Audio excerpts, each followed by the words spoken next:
بسم اللہ الرحمن الرحیم۔ السلام علیکم۔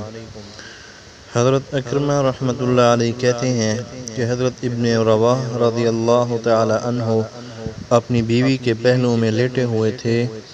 ان کی باندی گھر کے کونے میں سو رہی تھی۔ یہ اٹھ کر اس کے پاس چلے گئے اور اس میں مشغول ہو گئے۔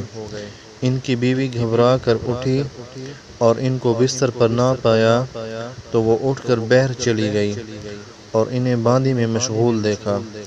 وہ اندر واپس آئی اور چھری لے کر باہر نکلی۔ اتنی میں یہ فارغ ہو کر کھڑے ہو چکے تھے اور اپنی بیوی کو راستے میں ملے۔ بیوی نے چھری اٹھائی ہوئی تھی۔ انہوں نے پوچھا کیا بات ہے؟ بیوی نے کہا ہاں کیا بات ہے؟ اگر میں تمہیں وہاں پا لیتی جہاں میں نے تمہیں دیکھا تھا تو میں تمہارے کندھوں کے درمیان یہ چھری گھونپ دیتی۔ حضرت ابن رواح رضی اللہ تعالی عنہ نے کہا کہ تم نے مجھے کہاں دیکھا تھا؟ انہوں نے کہا کہ میں نے تمہیں باندی کے پاس دیکھا تھا۔ حضرت ابن رواح رضی اللہ تعالی عنہ نے کہا کہ تم نے مجھے وہاں نہیں دیکھا تھا۔ میں باندی کے پاس نہیں گیا، میں نے اس کے ساتھ کچھ نہیں کیا۔ اگر میں نے اس کے ساتھ کچھ کیا ہوتا تو میں اجنبی ہوتا، اور حضور اکرم صلی اللہ علیہ وسلم نے حالت جنابت میں قرآن پڑھنے سے ہمیں منع فرمایا ہے، اور میں ابھی قرآن پڑھ کر تمہیں سنا دیتا ہوں۔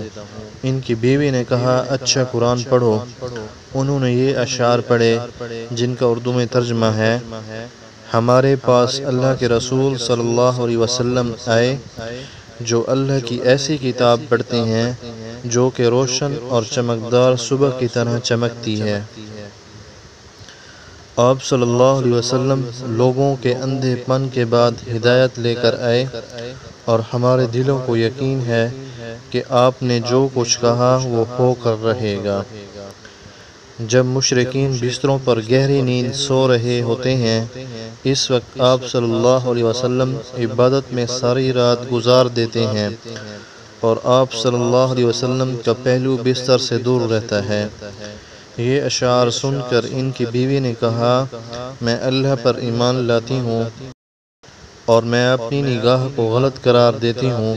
پھر صبح کو حضرت ابن رواح رضی اللہ تعالی عنہ نے حضور اکرم صلی اللہ علیہ وسلم کی خدمت میں جا کر یہ واقعہ سنایا تو حضور صلی اللہ علیہ وسلم اتنے ہنسے کہ آپ صلی اللہ علیہ وسلم کے دانت مبارک نظر آنے لگے۔